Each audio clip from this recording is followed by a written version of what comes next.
तो जैसे मैंने आप लोगों को बता दिया कि ये एक डाउट सेशन है, तो हम डाउट्स में कुछ टॉपिक्स इंक्लूड कर रहे हैं। जैसा कि एक टॉपिक कॉमन डाउट्स आप लोगों का है, एक बार बता दो, मेरी वॉइस क्लियर है आप सभी को?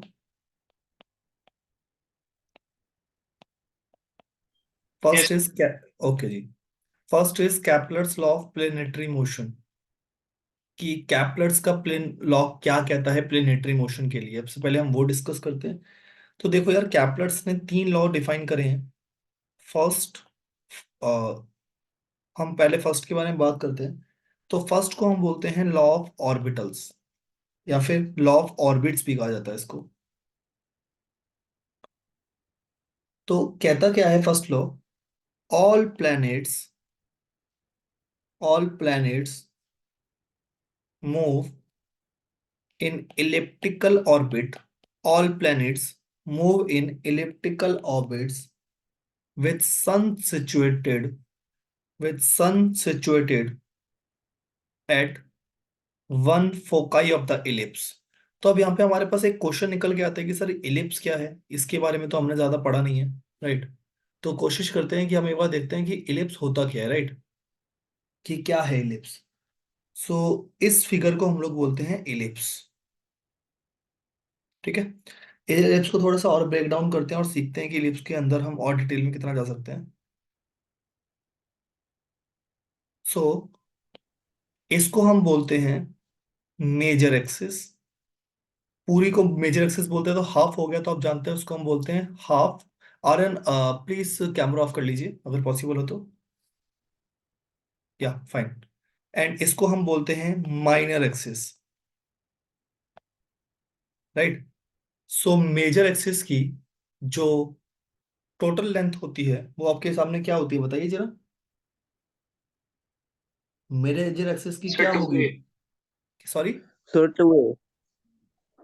2b, right?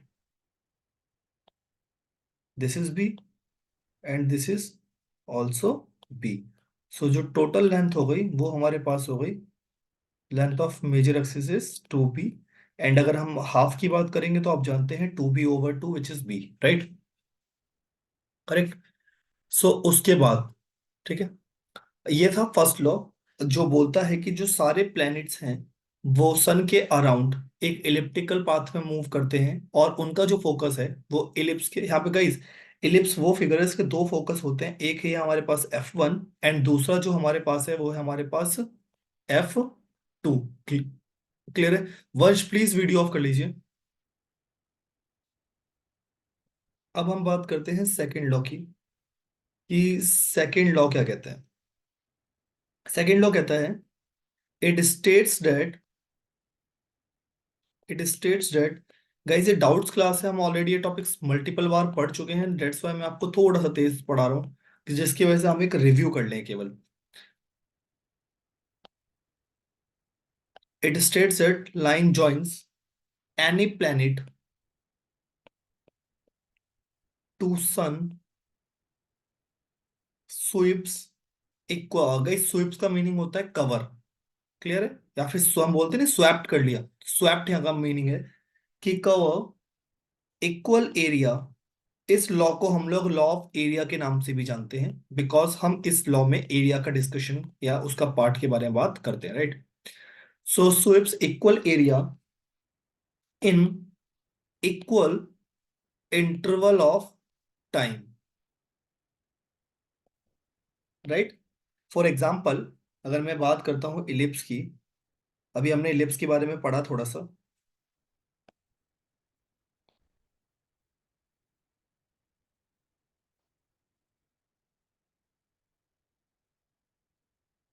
राइट? तो मान लीजिए कि सन यहाँ पे है, इसको हम बोल रहे हैं सन है। तो तो जो प्लेनेट है वो इक्वल टाइम इंटरवल में जो एरिया स्वैप्ट करेगा वो भी क्या होगा, इक्वल होगा। जब तक टाइम इंटरवल चेंज नहीं हो रहा है तब तक जो डिस्टेंस कवर किया जाएगा या जो एरिया कवर किया जाएगा वो भी क्या होगा, इक्वल होगा। ये क्लियर है क्या आप लोगों को? तो यहाँ पे एक चीज याद रखिएगा, dA/dt is constant, which means change in area with respect to time is constant. Clear? क्या हम खुशी, ये क्लियर है आपको? Yes sir. Okay, so third law की हम बात करते हैं। थर्ड लॉ है लॉ ऑफ पीरियड्स, जो बहुत ही ज्यादा इंपॉर्टेंट है।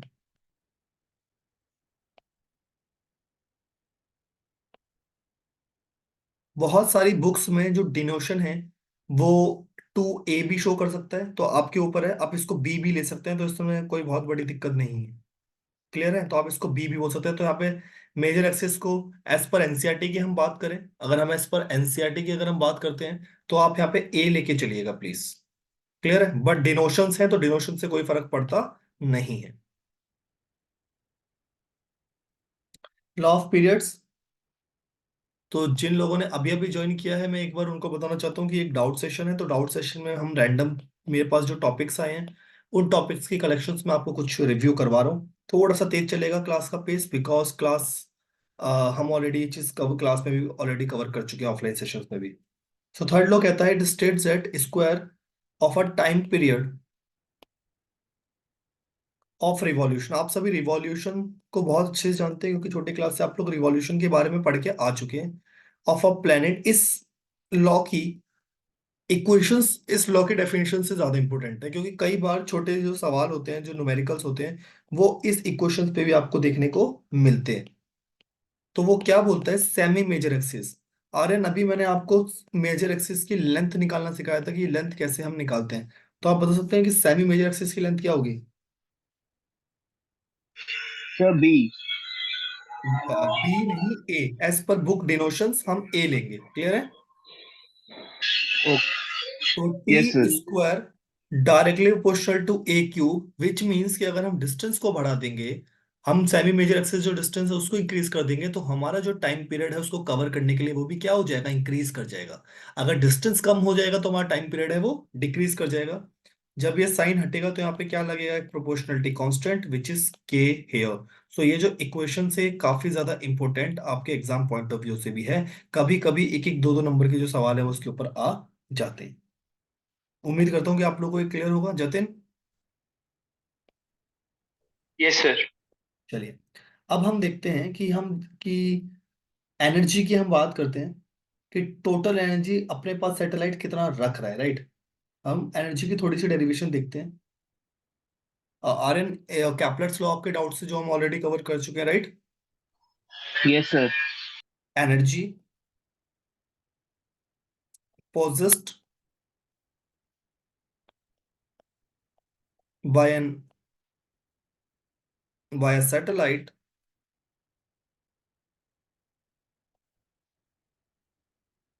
ऑल्सो, इसको हम ये भी बोल सकते हैं energy possessed by energy of an energy possessed by an orbiting satellite. हम देखते हैं कि जो पार्टिकल है, जो सैटेलाइट है, वो कितनी एनर्जी अपने पास रख रहा है, राइट, कि उसकी एनर्जी कितनी होगी अब यहाँ पे। तो देखो यार, अब हम क्या करेंगे यहाँ पे,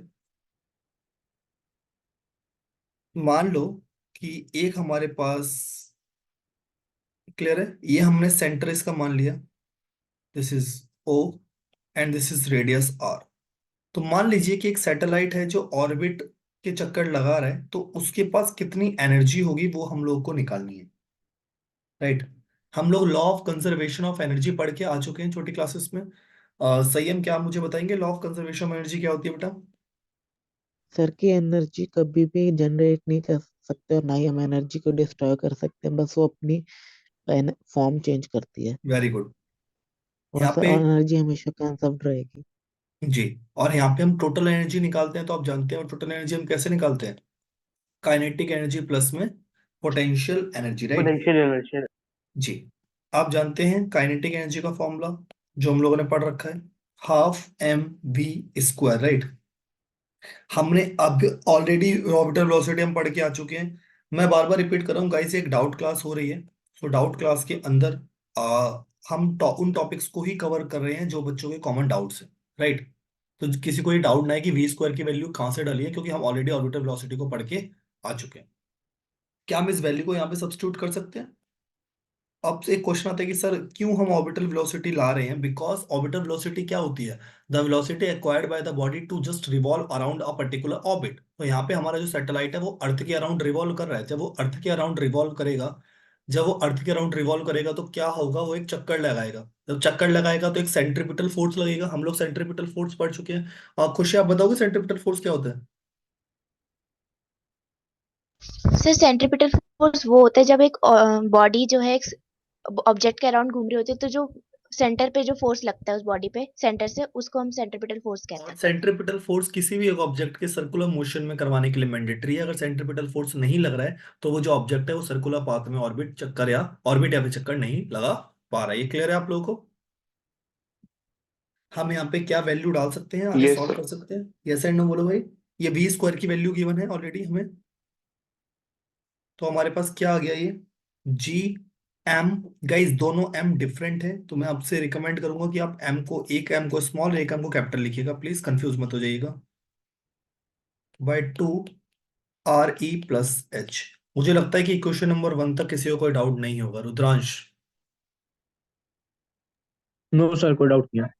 संयम, पूछिए। सर जो सेंट्रीपिटल फोर्स होती है वो ऑब्जेक्ट सेंटर ऑफ मास के अराउंड फोर्स देती है, फिर सेंटर ऑफ ग्रेविटी के अराउंड? क्या आप एक बार अपना क्वेश्चन रिपीट कर सकते हैं प्लीज? सर आपने बोला कि सेंट्रीपिटल फोर्स सेंटर के अराउंड देती है सर, तो सेंटर ऑफ मास के अराउंड देती है, फिर सेंटर ऑफ ग्रेविटी के अराउंड फोर्स देखिए, देती मैं है? ना आपको एक बार सेंट्रीपिटल फोर्स का कंसेप्ट ही समझा देता हूँ, तो उससे आपका जो डाउट है वही खत्म हो जाएगा, राइट? Yes sir. तो सेंट्रीपिटल फोर्स है क्या बेसिकली, इसको हम एफ सी के नाम से भी जानते हैं। फॉर एग्जाम्पल यार, एक बात करते हैं कि एक ऑब्जेक्ट है वो सर्कुलर पाथ में रिवॉल्व कर रहा है, मान लो, ठीक है? तो ये पहली बात तो सेंट्रीपिटल फोर्स हमेशा सेंटर की तरफ लगता है। तुम लोग को स्टोरी भी सुना चुका हूँ, सेंट्रीपिटल का मतलब ही यही है ना? ये उसकी डायरेक्शन ऑफ मोशन है, मान लो ये डायरेक्शन ऑफ मोशन है। अगर कोई ऑब्जेक्ट ऐसे जा रहा है तो obviously direction of motion is in the right direction. Yes Jatin? तो उसके ऊपर एक फोर्स एग्जर्ट करेगा जिसका डायरेक्शन टूवर्ड्स सेंटर होगा। इस फोर्स को हम लोग सेंट्रीपिटल फोर्स के नाम से जानते हैं। क्लियर हुआ या नहीं हुआ? यस। Yes sir. इसको थोड़ा सा अगर मैं और एलैबोरेट करूं तो इसी में हम एक केस देखते हैं। आप सभी इसका फॉर्मूला जानते हैं, M V square over R. हमने बैंकिंग ऑफ फ्लूइड में भी इसके ऊपर काफी काम करा है। तो ये मान लीजिए कि रेडियस है, एक ऑब्जेक्ट यहाँ पे था, तो ये ऑब्जेक्ट आगे रिवॉल्व करा। आप जानते हैं जब वेलोसिटी हम निकालेंगे तो टेंजेंशियल निकालते, टेंजेंशियल कंपोनेंट हम ड्रॉ करते हैं या फिर टेंजेंट ड्रॉ करते हैं डायरेक्शंस के लिए। यस और नो? तो इस Yes, sir. ऑब्जेक्ट पे यस सर। जो सेंटर की तरफ फोर्स लगेगा बच्चों, इस फोर्स को हम लोग सेंट्रीपिटल फोर्स बोलेंगे। क्या अब क्लियर है आप लोगों को ये? हाँ या ना? सर थोड़ा सा और यस अच्छे से सर। रिप्रेजेंट कर दो और दिखा दो थोड़े से। चलो यार, और तरीके भी देख लेते हैं इसको करने के। मान लो ऑब्जेक्ट यहाँ पर है, तो यहाँ पे सेंटर की तरफ एक फोर्स लगेगा। यस और नो? ऑब्जेक्ट यहाँ पर है, डाउनवर्ड आ रहा यस है, सर तो लगेगा। भी सेंटर की तरफ एक फोर्स लगेगा। यस और नो? ऑब्जेक्ट यहाँ पर है, ऊपर की तरफ जा रहे हैं। डायरेक्शंस के लिए अगर हम बात करें, टेंजेंट ड्रॉ कर रहे हैं, ये थोड़ा टेंजेंट स्ट्रेट लाइन आएगा। यस और नो? एंड सिमिलरली जब हम इस पॉइंट की बात करते हैं तो यहाँ पे भी जो फोर्स आएगा वो सेंटर की तरफ आएगा। तो कहने का मतलब क्या है कि इन सभी पे जो फोर्सेस सेंटर की तरफ एक्ट करेंगे वो फोर्स कॉमन फोर्स होगा, इसको हम बोलेंगे सेंट्रीपिटल फोर्स। तो इस तरीके से हम सेंट्रीपिटल फोर्स को देखते हैं। क्लियर है संयम? Yes sir. ओके, हम लोगों ने काइनेटिक एनर्जी निकाल लिया है। अब हम पोटेंशियल एनर्जी जानते हैं। आप जानते हैं कि पोटेंशियल एनर्जी क्या होता है? माइनस डब्ल्यू होता है, which is minus G M M over R E plus H. R E क्या है यहाँ पे guys? Radius of earth, right? R E क्या है? Radius of earth. यहां तक सभी को क्लियर है? यस और नो? हम लोगों Yes, ने yes, sir. Gravitational potential work done निकालना सीखा है। वर्क डन आता है, वहां से हम ग्रेविटेशनल पोटेंशियल एनर्जी निकाल सकते हैं। Yes and no?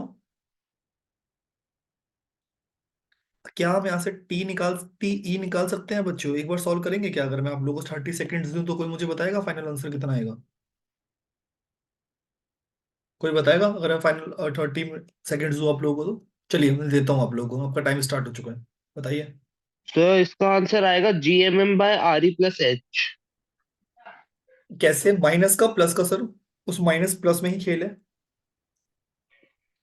सो उसमें वो वन, सो -GMM/RE+H। या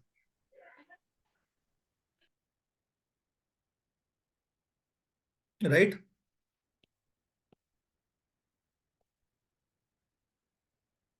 हमने कुछ नहीं करा, जस्ट हमने जो हमारी वैल्यू निकल के आई है उसको सब्स्टिट्यूट कर दिया, राइट। तो जब आप करेंगे तो आपका क्या आ जाएगा, -GMM। इसमें आपको क्या क्या कॉमन दिखाई दे रहा है, RE+H कॉमन दिखेगा, हमने कॉमन टर्म्स बाहर ले लिए बच्चों। तो आपके सामने क्या आ गया, -GMM/RE+H इंटू, ये रहा। क्लियर है सभी को ये? हम माइनस साइन ऑलरेडी बाहर ले चुके हैं। क्लियर है? अगर आप थोड़ा सा और सिंप्लीफाई करना चाहते हैं इसको तो हम वो भी कर सकते हैं। माइनस के साइन को अगर तुम कॉमन नहीं लोगे तो अंदर क्या बचेगा, -½ और राइट साइड क्या बचेगा, सॉरी, +½ -1, राइट। क्लियर है आप लोगों को ये? तो आप सॉल्व करेंगे तो आएगा -GMM/2RE+H। ये नेगेटिव साइन शो करता है कि जो टोटल एनर्जी है attractive in nature, is attractive in nature. Clear है कि आप सभी को ये? सर अट्रैक्टिव से आपको क्या मीनिंग है? अट्रैक्टिव से मीनिंग ये है कि जो टोटल एनर्जी है वो पार्टिकल को सेंटर की तरफ बाइंड करके रखता है, सेंटर से अवे उसको फ्लो आउट नहीं करवाता, बाइंड करके रखता है, उसको होल्ड करके रखता है। ठीक है सर। हाँ जी। थोड़ा सा ग्राफिकल एस्पेक्ट्स देख लेते हैं। जब हम ग्राफ की बात करते हैं तो आपका जो काइनेटिक एनर्जी का ग्राफ है, वो ये ग्राफ आप लोगों ने आ, अभी हमने जब परसों की क्लास में ऑसिलेशन पढ़ा है तो वहां भी आप लोगों ने देखा था, है ना? देखा है कि नहीं? यस। है ना? वही यू का जो वैल्यू नेगेटिव है तो उसका जो ग्राफ आएगा वो डिक्लाइन आएगा। क्या आप लोग को ये क्लियर है? आर्यन, आपका थर्ड डाउट क्या था, मुझे प्लीज बता सकते हैं क्या?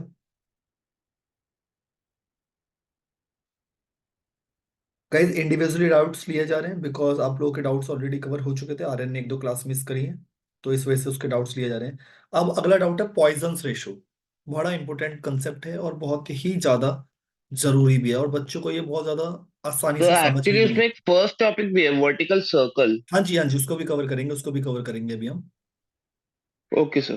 पॉइजन्स रेशो, हाँ, रुद्रांश आप बताएंगे पॉइजन्स रेशो क्या होता है? सर थोड़ा टाइम दोगे? टाइम ही तो नहीं है मेरे बच्चे। खुशी। Sir poison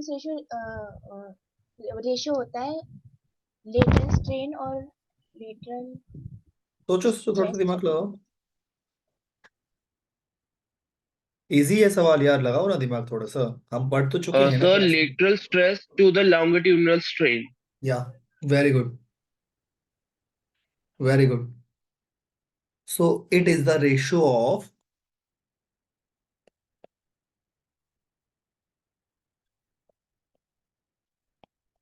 lateral strain to longitudinal strain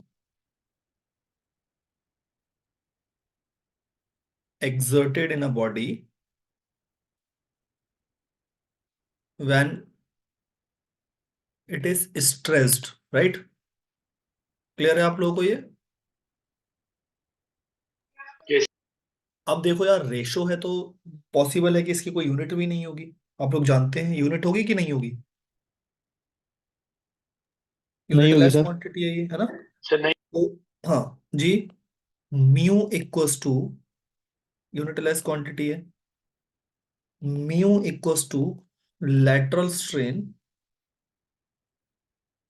by longitudinal strain। एक सवाल आता है कि सर थोड़ा सा एक बार दोबारा बता दो, ऑलरेडी आप हमें बता चुके हो, बट फिर भी एक बार अगर आप हमें समझा दोगे ना लेटरल लॉन्गिट्यूडिनल स्ट्रेन तो मजा आ जाएगा। तो चलिए मैं एक और बार आपको बता देता हूँ।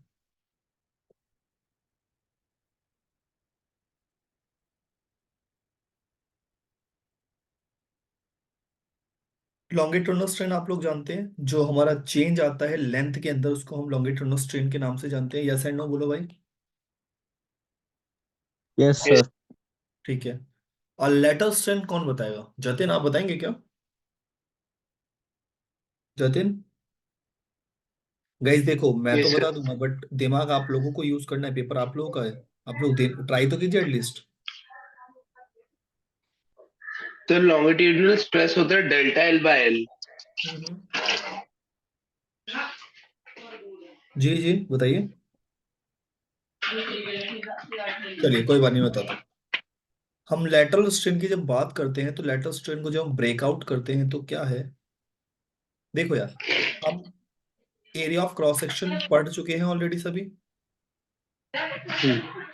गाइस म्यूट रखो जो भी है please. Area of cross section, so ratio of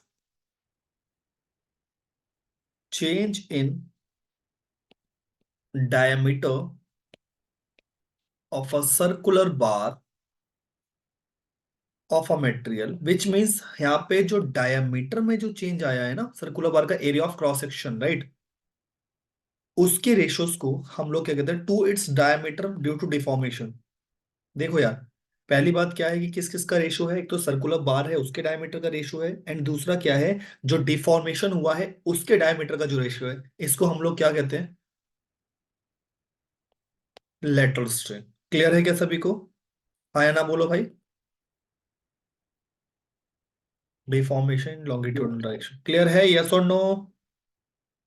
yes yes sir. Sir. इसका एक और नाम है जिसको हम ट्रांसवर्स स्ट्रेन भी बोलते हैं। बहुत बार सवाल इस नाम के ऊपर भी आता है, तो इसको याद रखना। कभी कभार ट्रांसवर्स स्ट्रेन की वैल्यू गिवन होती है, हम लोग सोचते रह जाते हैं कि क्या है क्या है क्या है, राइट।